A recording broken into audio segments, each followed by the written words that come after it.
Hi, it's Dr. Camille Kraus. I am a naturopathic doctor working with Conceive Health out of Kitchener-Waterloo. Today I want to talk about AMH. There's a lot of misinformation on the internet, so here's what you need to know about it.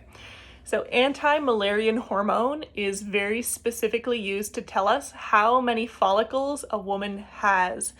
And the best thing that it's used for is to predict, prior to a woman doing IVF, how many eggs she's going to be able to retrieve, right? Maybe how much hormone she needs to be taking in order to get some eggs out of it.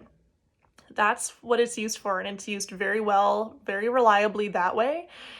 But it doesn't even tell us, it doesn't correlate well with telling us whether that woman can actually get pregnant or not.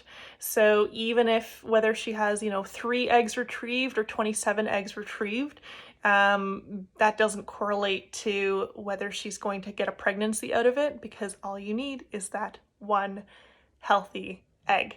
And that's true for women conceiving without IVF. I've heard people despair because their AMH is low and they're wondering if they can get pregnant naturally. AMH is just one measure of a woman's ability to conceive. So never forget that as long as you have any amount of AMH, it means you have some follicles.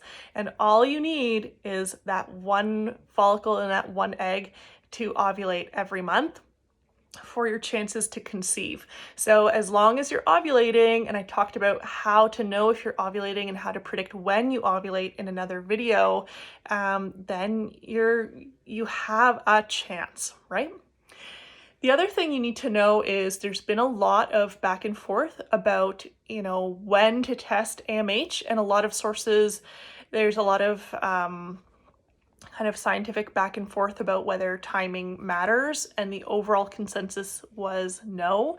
But a paper out of July 2019 actually showed that there is a difference. So they tested women in their follicular phase and in their luteal phase, and actually found that there was a higher AMH level. The same women had a higher AMH level in their follicular phase than in their luteal phase. Now, the number wasn't big enough, the difference wasn't big enough for them to change their recommendation of when women are tested.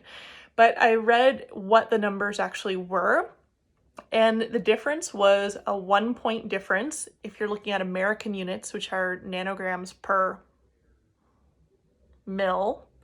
I have to look at my cheat. I don't know these units. Nanograms per mil are the American units, so 1-point difference between the phases in AMH levels.